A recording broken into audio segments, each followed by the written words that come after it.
નમસ્કાર. કચ્છ જિલ્લામાં આપણે જોઈ રહ્યા છીએ કે લાંબા સમયથી શિક્ષકોની સતત ઘટ રહી છે. અમે જ્યારે જિલ્લા પંચાયતમાં વિરોધ પક્ષના નેતા તરીકે હતા ત્યારે દરેક સામાન્ય સભામાં આ શિક્ષકો ઘટનો મુદ્દો આવતો હતો અને વર્ષોથી આ સરકાર ભારતીય જનતા પાર્ટીની કચ્છને અન્યાય કરી રહી છે કે કાયમ 1500, 2000, 2500ની શિક્ષકોની ઘટને ઘટ રહે છે. તો આની નિરાકરણ લાવવાની જવાબદારી કોની હોય? તો સરકારની છે. જે ભાજપની સરકાર આ ગુજરાતમાં 30 વર્ષથી અહીંયા સત્તા ઉપર છે અને કચ્છને લૂંટવાનું કાંઈ બાકી રાખ્યું નથી, પરંતુ માત્ર તાયફાઓ કરે છે. હમણાં જ થોડા સમય પહેલાં વાઇબ્રન્ટ કચ્છનો અહીંયા કાર્યક્રમ આપ્યો. ખરેખર વાઇબ્રન્ટ શિક્ષણનો અત્યારે જરૂરિયાત હતી, એનો કાર્યક્રમ કરવાની જરૂરિયાત હતી કે તમે શિક્ષકોની ભરતી કરો ને. અમારા બાળકોને ભવિષ્ય બગાડવાનો તમને શું અધિકાર છે? કચ્છના બાળકો આજે વિચાર કરો કે ક્યાંય મેરિટ લિસ્ટમાં આવતા નથી. એનું કારણ શું?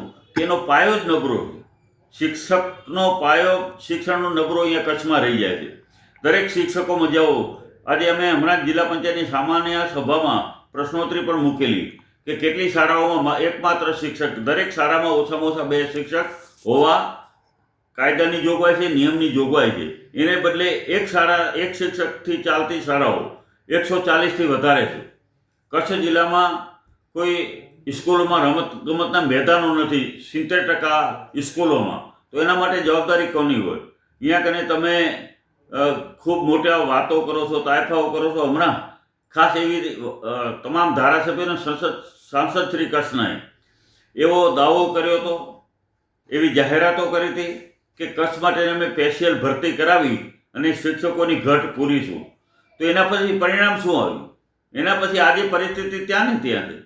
કોઈ સુધારેમાં આવ્યો નથી. આજે પણ શિક્ષકો 3-3 લાખના બોન્ડ ભરીને છૂટા થઈ જાય છે. કોઈ શિક્ષકો કચ્છમાં રહેવા માંગતા નથી. તો તમે એક કામ કરો ને, જે કચ્છમાં તમારે અહીંયા કણે કરેલું છે, પીટીસી કરેલું હોય, બીએડ હોય, અને બધાની ભરતી કરી દો એક વખત, તો તમામ સમસ્યાઓનો તમારો અંત આવી જશે. પરંતુ એ કરવું નથી. કચ્છના બાળકોને એમને શિક્ષક બનાવવા નથી. જરૂરિયાત ખૂબ અહીંયા કને છે આપણને કે શિક્ષકોની ભરતી થઈ જવી જોઈએ. પરંતુ આજે આટલા વર્ષો પછી 30 વર્ષની ગુજરાતમાં ભારતીય જનતા પાર્ટીની સરકાર છે, તો શા માટે શિક્ષકોની ઘટ પૂરી કરી શકતા નથી? ખાનગીકરણ તરફ અત્યારે શિક્ષણનો વેપાર થઈ ગયો છે. તમામ 70% બાળકો અત્યારે ખાનગી ફી ભરી, પૈસા ભરીને અત્યારે શિક્ષણ મેળવી રહ્યા છે. એના માટે જવાબદાર કોણ છે? માત્ર ને માત્ર અત્યારે આ સરકાર છે ને, ચૂંટાયેલા આપણા ધારાસભ્યો. તમામ ધારાસભ્યો અત્યારે કચ્છમાં 6 ધારાસભ્યો ભાજપના છે, એમના સાંસદ પણ ભાજપના છે, જિલ્લા પંચાયત પણ ભાજપની છે. તમે કર્યું શું આટલા વર્ષમાં? કોઈ બોલવા તૈયાર નથી. સન્માન વચ્ચે ખાલી એટલી જાહેરાત થઈ કે અમે સ્થાનિક શિક્ષકોની ભરતી, જ્યાં નિયુક્તિ ત્યાં જ આપણે નિવૃત્તિ, એ રીતે અમે શરતો અહીંયા આપણે શિક્ષકોની ભરતી કરશું. પણ પરિણામ શું આવ્યું? ત્યારે બધા મોટાઓ એ તમારો આભાર, સન્માન બધા લોકોએ માત્ર કર્યું, પરંતુ એનું પરિણામ આપણે જોઈ રહ્યા છીએ. ત્યાં કચ્છમાં શિક્ષકોની ઘટ આટલા વર્ષો પછી પણ પૂરી શકાયેલ નથી. તો અમે એના માટે આવનારા દિવસોમાં કાર્યક્રમ પણ આપવાના છે. જિલ્લા કોંગ્રેસ દ્વારા અગાઉ પણ અવારનવાર કાર્યક્રમો આપેલા છે અને અમે અત્યારે પણ કહીએ છીએ કે કાં તો ધારાસભ્યશ્રીઓએ રાજીનામા આપી દેવા જોઈએ. જો પોતાની ધારાસભ્યોની શિક્ષકોની ઘટ પૂરી કરી શકાતી નથી, તો એને જનતાના પ્રતિનિધિ તરીકે રહેવાનો પર કોઈ અધિકાર નથી. દરેક સમાજનો, દરેક પરિવારનો વિકાસનો પાયો હોય તો માત્ર ને માત્ર શિક્ષણ છે. તમે શિક્ષણનો જ પાયો નબળો રાખી દેશો તો કચ્છનો વિકાસ કઈ રીતે થશે? માત્ર વાતો કરો છો, કચ્છનો આટલો વિકાસ કર્યો, આટલા ઉદ્યોગો આવ્યા, એનાથી કચ્છને શું ફાયદો થયો? કચ્છની પરિસ્થિતિ તો આજે એ નહીં રહી છે. આજે તમે શિક્ષકો ના આપી શકો, આરોગ્યમાં મોટી ઘટ હોય, તમે એને ડૉક્ટરો ના આપી શકો, તમે એને યોગ્ય બાળકોને રમવા માટેને મેદાન ના આપી શકો, અને વાતો માત્ર તાયફાની કરો છો, એ બરાબર નથી. તમામ ચૂંટાયેલા ભારતીય જનતા પાર્ટીના ધારાસભ્યશ્રીઓ અને અમે સાંસદશ્રીને કહેવા માગીએ છીએ આપણા માધ્યમથી કે કાં તો તમે આ શિક્ષકોની ઘટ પુરાવો, નહીંતર સરકારને તમે રાજીનામું આપી દો, તો જ સરકાર ક્યાંક ભીષમાં આવશે. આનું કાંઈ ને કાંઈ સોલ્યુશન તમારે લઈ આવવાની જરૂરિયાત છે. તો શા માટે અત્યાર સુધીમાં સમાધાન આનું નથી થતું? ઘણા બધા અત્યારે અહીંયા યુવાનો છે કે જેને બીએડ કરેલું છે, જેને પીટીસી કરેલું છે, જેને પરીક્ષાઓ આપેલી છે તમારે શિક્ષકની ભરતી માટેની, એમાં પણ પાસ થયા હોવા છતાં ક્યાંક ને ક્યાંક મેરિટ લિસ્ટ પણ અટકાવી દીધેલું છે. ગઈ વખતે મને જાણવા મળ્યું હતું કે ઓબીસીમાં તમારે 60 કે 61% તમે અટકાવી દીધું. તો ઘણા બાળકો એવા રહી ગયા છે કે ખરેખર એ શિક્ષકની લાયકાત ધરાવતા હતા. તો તમે પહેલી પસંદગી તો ખાસ કચ્છના યુવાનો પાસેથી જ મંગાવો અરજીઓ. કચ્છમાં કોણ શિક્ષકની નોકરી કરવા માંગે છે, તો આ બધું જ પ્રશ્નોનું એક હલ આવી જશે, સમાધાન થઈ જશે. અને કચ્છના જ યુવાનો હશે એટલે બદલીનો તો કોઈ પ્રશ્ન નહીં રહે કે મારે અહીંયાથી જિલ્લામાંથી જઈને બીજા જિલ્લામાં જવું છે.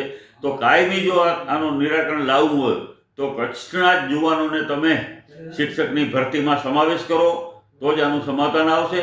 અને ધારાસભ્યશ્રીઓ અને સાંસદશ્રી સરકાર સુધી આ વાત પહોંચાડી અને વહેલામાં વહેલી તકે કચ્છની જે જગ્યાઓ ખાલી છે, કચ્છના બાળકોનું ભવિષ્ય તમે બગાડી રહ્યા છો, તો એ ભવિષ્ય સાથે તમે ચેડા ન કરો. અને એક જ માત્ર એનો ઉપાય છે કે કચ્છના લોકલ સ્થાનિક લોકોને, યુવાનોને તમે ભરતી કરો. અને જે મેરિટ લિસ્ટમાં આવે પણ અહીંયા કચ્છના હશે તો અનુભવે પણ આગળ સારું શિક્ષણ અહીંયા કચ્છના યુવાનો પણ આપી શકશે. તો અમારી માંગણી એક જ છે કે કચ્છના યુવાનોને તમે પ્રાધાન્ય આપો, એના માટેની અલગ વ્યવસ્થા કરો. આ જિલ્લાનું મેરિટ લિસ્ટ પણ અલગ બનાવો કચ્છ માટેનું, અને કચ્છના યુવાનો માટેની જ ભરતી એવો એક કાર્યક્રમ આપો કે એમાં ખાલી કચ્છના યુવાનો જ એપ્લિકેશન આપી શકે અને એ જ શિક્ષક તરીકે આવે, તો જ આ કાયમી આનું નિરાકરણ આવશે. નહીંતર આ નિરાકરણ 30 વર્ષ થયા, હજી આવતા 30 વર્ષ સુધી આનું સમાધાન નહીં થઈ શકે. કારણ કે બહારના લોકો અહીંયા ખાલી ભરતી થવા માટે આવે છે જિલ્લામાં. અહીંયા ખાલી માની લો 2-3 વર્ષ પોતાને ટ્રેનિંગ લેવા માટે જ આવે છે, બાકી તો પોતાના જિલ્લામાં પાછા જતા રહેવાના છે. તો બહારના જિલ્લાને ભરતી કરવાનો કોઈ અર્થ કચ્છ જિલ્લા માટે થતો નથી. આ સરહદી જિલ્લો છે, બોર્ડરનો જિલ્લો છે. આને ધ્યાનમાં રાખીને પણ આપણે અહીંયાના લોકલ સ્થાનિક યુવાનોને નોકરી અપાશે તો એક તો યુવાનોને રોજગારી પણ મળશે અને કાયમી જે અત્યારે સમસ્યાઓ છે શિક્ષણ માટેની, એનો પણ આપણે કાયમી અંત આવશે. તો આટલી મારી વિનંતીને અપીલ છે. અને નહીંતર આવનારા દિવસોમાં અમારે કદાચ જરૂર પડશે તો જિલ્લા પંચાયતને પણ અમે તાળા મારીશું. અને અમે તો પહેલાં પણ કીધેલું છે કે આપણે બધા આવો જિલ્લા પંચાયતના સાથીઓ, સભ્યો ચૂંટાયેલા ભારતીય જનતા પાર્ટીના હોય, કોંગ્રેસના હોય, આપણે ગાંધીનગર સુધી કૂચ કરીએ, પેદલ યાત્રા કરીએ અને સરકાર સુધી આપણો સંદેશો અને વાત પહોંચાડીએ કે કચ્છને જે અન્યાય કરી રહ્યા છો, કચ્છ પ્રત્યે જે ભેદભાવ કરી રહ્યા છો, એ ભેદભાવ તમે દૂર કરો. અને માત્ર કચ્છના ખાલી વખાણ કરવાથી કાંઈ વરસે નહીં. કચ્છનો મૂળ પાયો છે એ શિક્ષણ છે, અને શિક્ષણ તમે આપી શકતા નથી તો કોઈ મતલબ નથી. ગમે એટલો કચ્છનો વિકાસ થશે એ અમારે કોઈ મંજૂર નથી. અમારો પહેલી શરત એ છે કચ્છના બાળકોને, યુવાનોને ભવિષ્ય સુધરે, આગળ વધે, એના માટે થઈને માત્ર ને માત્ર સારા શિક્ષકો આપો. એ જ અમારી આપણી સરકાર પાસે અપેક્ષા છે. અપીલ કરું છું, વિનંતી કરું છું કે એનું વહેલામાં વહેલી તકે નિરાકરણ આવે. આ વાત આપણા માધ્યમથી સમગ્ર કચ્છ અને સરકાર સુધી પહોંચે એવી વિનંતી. જય હિન્દ, જય ભારત.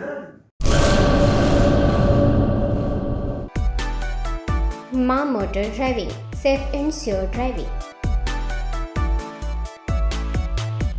ડ્રાઇવિંગ એ શોખ સાથે આપની મોટી જવાબદારી પણ છે. અમારા ઇન્સ્ટ્રક્ટર દ્વારા સચોટ અને સરળ માર્ગદર્શન. આપની રોજની તાલીમની માહિતી મેળવીને શું અધુરાશ છે એના ઉપર પૂરું ફોકસ કરાય છે.